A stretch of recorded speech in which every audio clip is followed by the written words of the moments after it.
Hey FLOSSTUBE, what's up? It's Leigh from Creative Leigh. On Sunday 10 January with FLOSSTUBE number 58. Another week of stitching. I am coming at you with the kitchen in the background. Oh look, there's my birthday present. What did I buy myself? Did I buy floss? Did I buy fancy fabric? No, I bought a water blaster. I've got the week of my birthday off, which is coming up, the week of the 18th of January. And I'm going to be cleaning the fence in the house, so exciting times for me. So yeah, my thoughts go out to the people in the USA who have been really impacted by the events of the last week. Yeah, I think it's just it's, you know, it's upsetting. I'm not sure it was surprising, but it was. Certainly from outside looking in, I know as soon as the initial election results came through, I was like, what's going to happen now? So it's not, anyway, hopefully it makes, I know there's opportunity for change and opportunity for people to have better discourse, and maybe an opportunity to get some people out of power who shouldn't have it, really. I've been using it for the wrong things. But yeah, it was would have been pretty scary for a lot of people, and yeah, it's pretty shocking. Oh, dinner time. It's the afternoon. I've got bagels proving. I'm gonna have salmon bagel for dinner. And I have had a request to show some of my baking, so I'm just going to include, I talk about how I make bread and stuff relatively frequently. I'm going to put a little, I guess, photo montage in here. If you want to look, I mean, there'll be some sourdough and some normal stuff, so I'm just going to pop that in and I'll write on the screen what each thing is. So enjoy this very short montage of some of my bread products.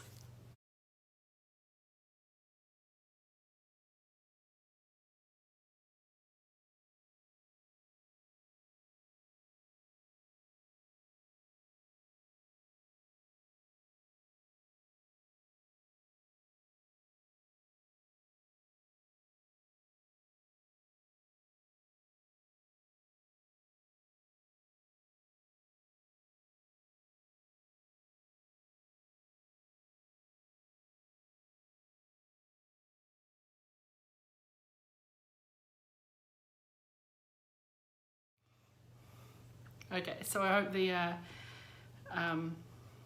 the bread people enjoyed that.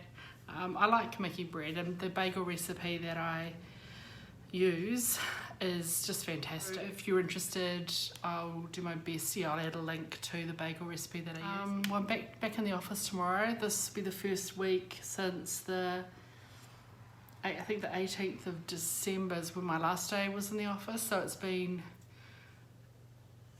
best part of 4 weeks that I haven't been in the office. I've been working some of that time, but yeah, it's going to be weird.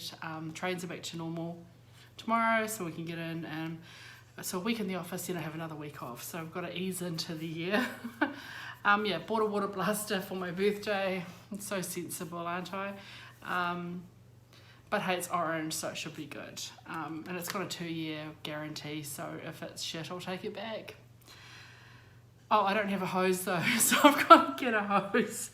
Been, yeah, socialising a little bit, you know, catching up with some friends, some coffee dates, and last night I had dinner and a couple of cocktails with a friend in town at the Library Bar, which is like a really cute little bar, lounge bar upstairs. So it's off the street, and they have the shelves are lined with books. You can actually take books and swap them, so it's kind of cool. And you know, the best part is no sports on the screen. I'm not a sports bar fan, so it's kind of cool. So been quite nice, and I've taken advantage of the ongoing wet weather that we keep having. Not all the time, but the minute it starts raining, I'm like, sweet, I can do some stitching. So I have done a little bit of stitching.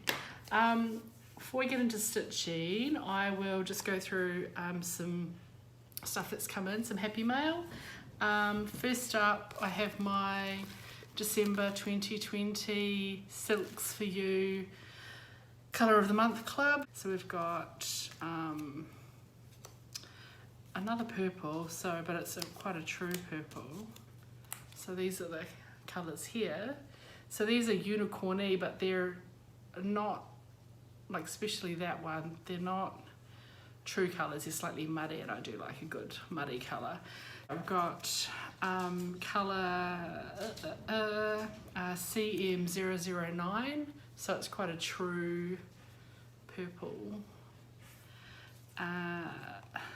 It's green, a very light appley green, CM004. So it just feels beautiful, right? This one is PR061, so it is quite a bright one. It's got that green in it and that purple, and then a bit of pink and kind of apricot. And then this one of the variegated stripy ones, I like this one the best, PR082. So it has again that green and a bit of that purple, but a lot more sort of aquamarine blue, some lime, lemon. It's a bit more citrusy. It's pretty. This is the one thing that I'm collecting that I am just doing because it's pretty and I want to have pretty things. I imagine sometime in the future I'll do something like Box of Treasures, which is one of the Liz Almond Blackwork Journey freebies, where it has lots of little kind of circular motifs in lots of different bright colours, and I imagine I'll probably use, once I get a decent collection of silk in colours and stuff, I'll use it for that. So that's something that came in. It's the club. I got some happy mail.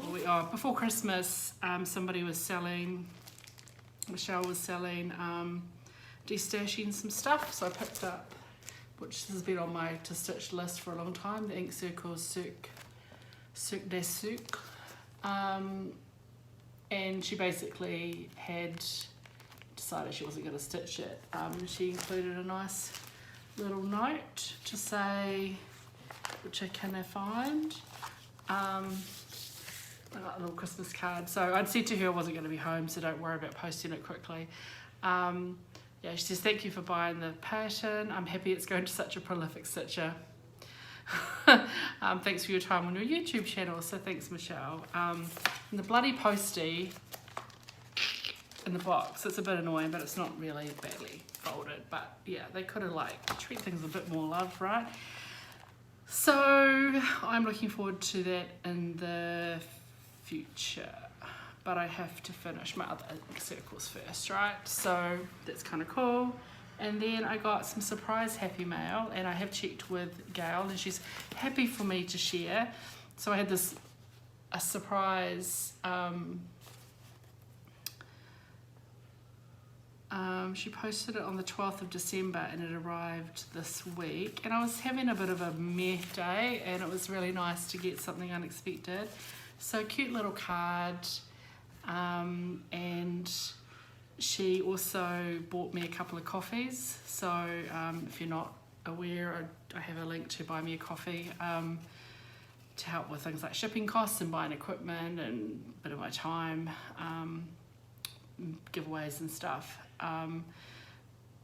But yeah, she basically bought me a few coffees. She sent me, and her based on her username, which is Mrs. Bobbin Lacer, she sent me a beautiful bobbin lace bookmark. And I've watched people do bobbin lace, and it's like with all the pins and the little spindle spool things, and I'm amazed. So thank you so much, Gail. I love this. I'm terrible at I never have a bookmark. I always just rip a bit of cardboard or what have you. I try not to dog egg my pages. So I'm going to be using this, so I thank you very much. And I'm very happy. That was really lovely. So yeah, it just sort of arrived just at the right, on a day where I just was here. I was just feeling a bit kind of fed up.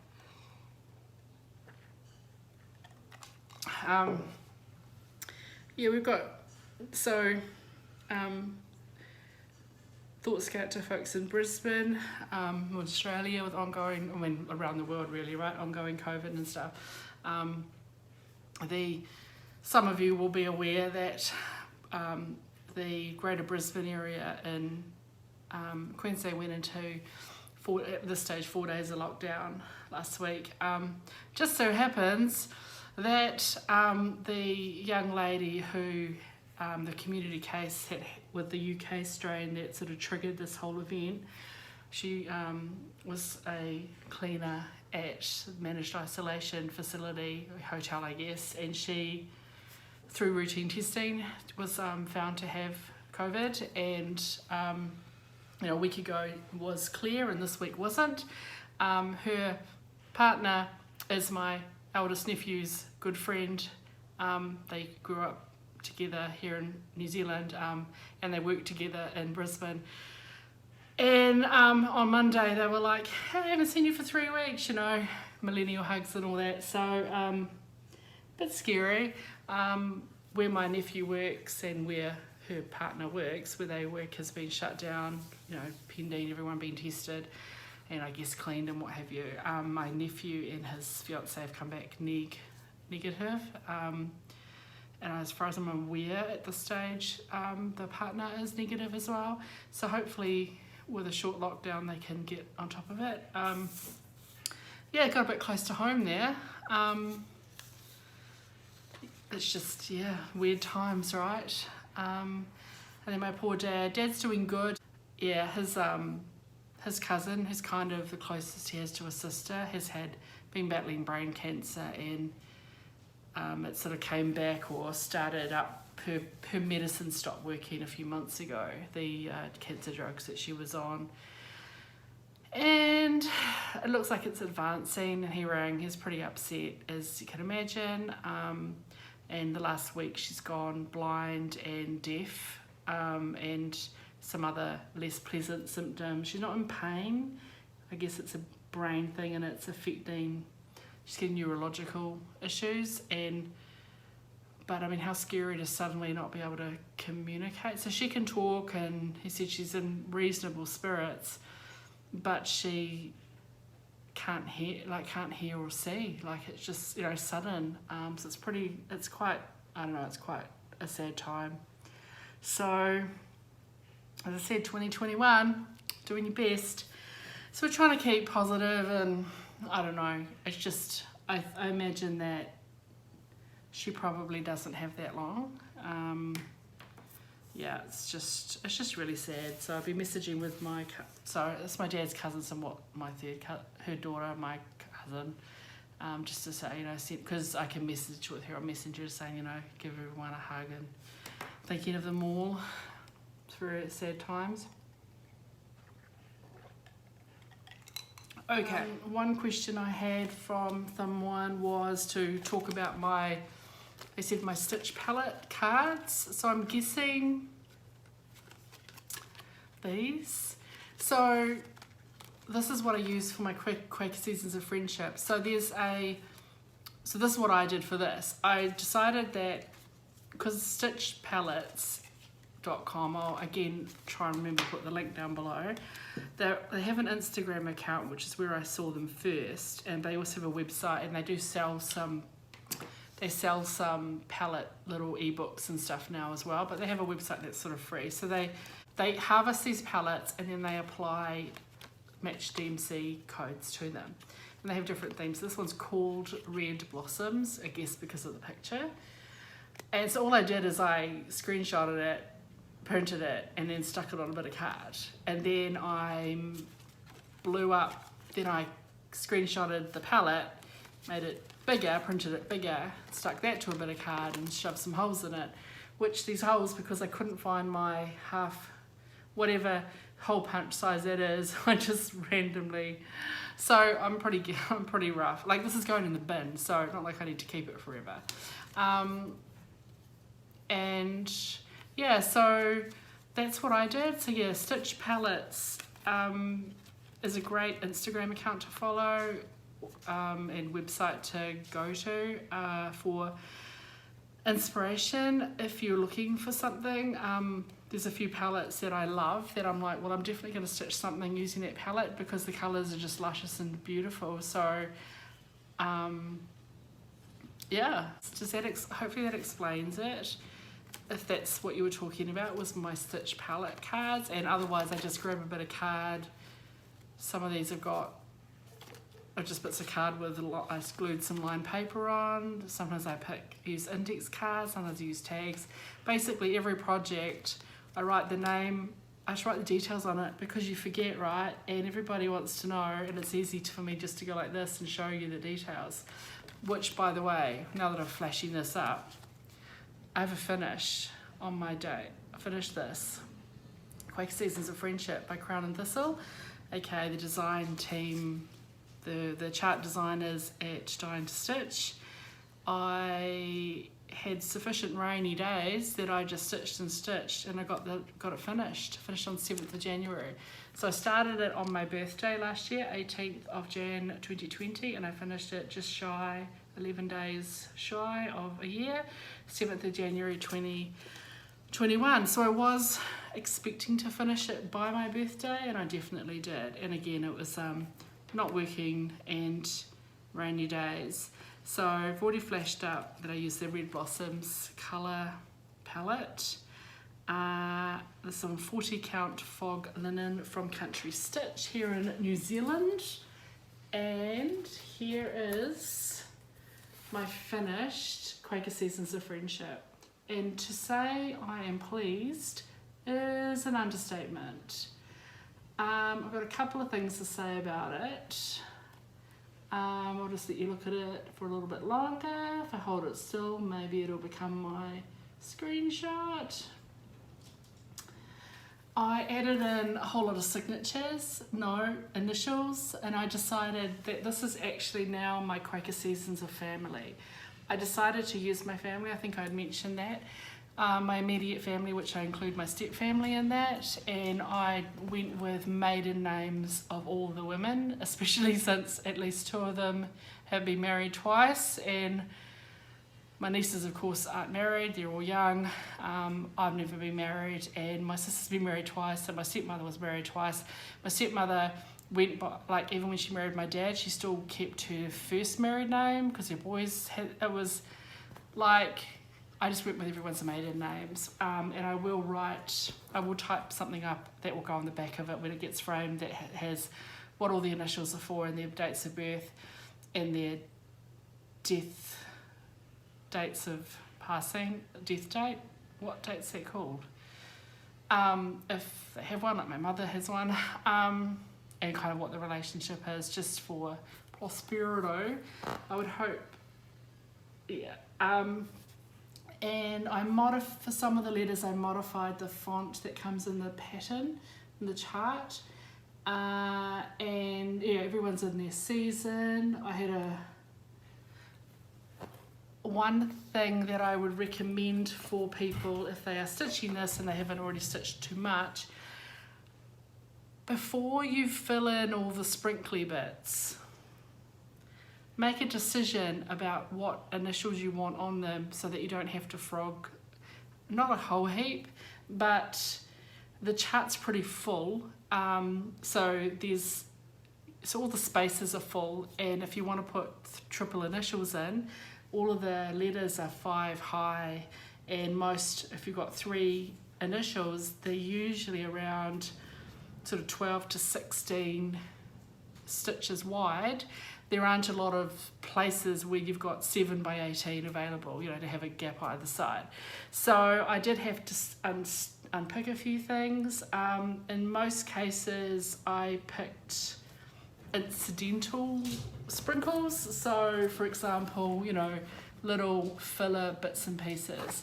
Over in the summer, I lost one significant motif or one seasonal motif, and here was an arrow, an anchor, and I tried to make it smaller and move it up and I just couldn't. So I lost one seasonal motif, which was the anchor. Everything else was, I found a couple where I could actually fit, like I could fit my initials in here. I managed to put 2021 down in here, and one other initial I managed to fit in without frogging. The one I was the saddest about, because I liked where it was, I mean I'm random, right? And here there was this row of 5 squares going up, and I had to take 2 of them out to fit Yuki in. I really liked that little bit, but that was a great place to put her. And pretty much every season's got, I think one's got 2, one's got 4, the other 2 have got 3 initials. And I managed to get them kind of spread around. So if you want to put more than 2 or 3 names on it, I recommend plan that out. So yeah, print off, like photocopy the chart, print it off, go through and work out your initials, and like take the serifs off some of the, like, so the J has a serif, I just took that off, that managed to move that up, you know, it gained a space. A couple of the letters, the P I made narrower. There's a few little tricks you can do. I didn't mind unfrogging them that much, it didn't take that long, but it's just like, it's a waste of time. Especially since then, in a couple of places I then had a slightly awkward gap. So I had to add, I added some of the, like I moved it up or I moved it down. So, trick for young players. But anyway, I'm so happy that that's finished. I'm happy that I got it done within a year. I love it, and it's certainly quite high on the list to get framed. Once I get the grass done, which I'm hoping will get done in April or May. I've been saying that for a bloody year, but yes. Anyway, that is massive achievement. So I finished that on the 7th. I finished it in the morning, I had a hair appointment on the 7th.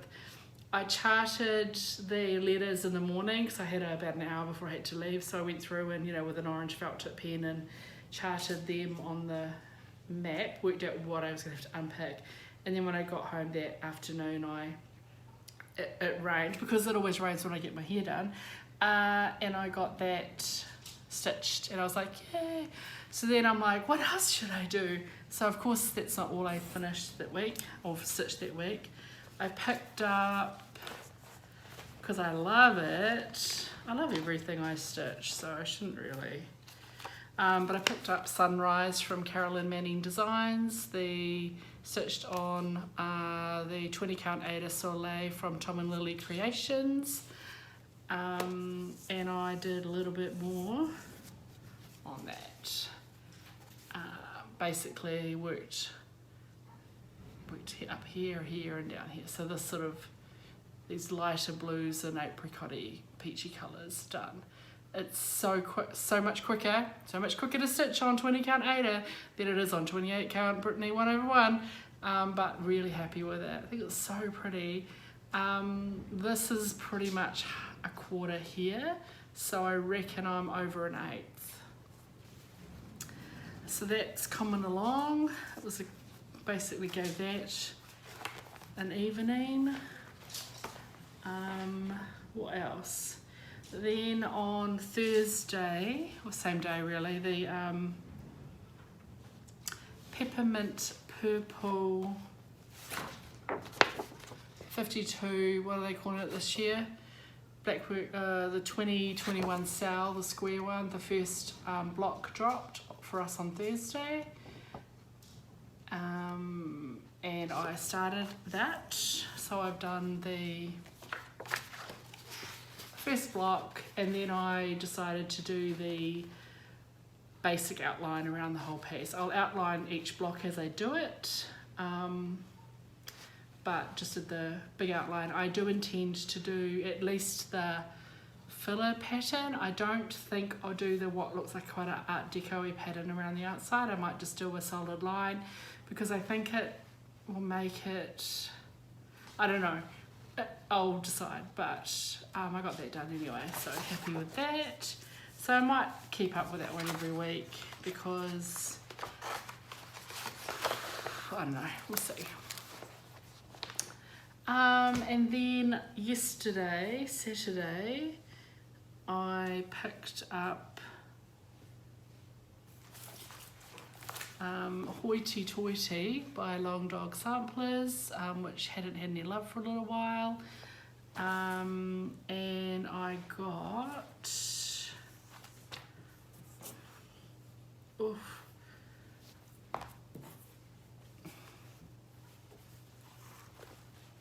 a bit more of the border done. So I left it last time just at the top of these two squares. So pretty much everything above the square I did yesterday, and this morning I filled in this black along here. There is still a similar border to this. This is the reverse of this, and where I stuffed up the colour blocking in here, like, I mean, you can't tell, but it's not what the pattern is. I've repeated it up here. So it's the same as this down here, except here it's cut off, so there's no stars. So it's got that bit to do, and then I'll carry it. So then, oh, my arm's getting sore. Yeah, so happy with how that's coming along. And this is on 36 count Feijoa. 36 count Feijoa by Country Stitch, and using a DMC and Silks for You PR 070, which is the black. The DMC is probably 80% the called for when you look at the converted, the DMC colours, and then I've done some difference, and I changed a few. And I changed those few a couple of times, so now I don't remember what is actually called for versus what I changed. Because I started stitching with a couple of the greens and didn't like them. I started this on the 1st of June, so I intend to finish it before the 1st of June, and it's probably doable. Who am I kidding? It's doable. So,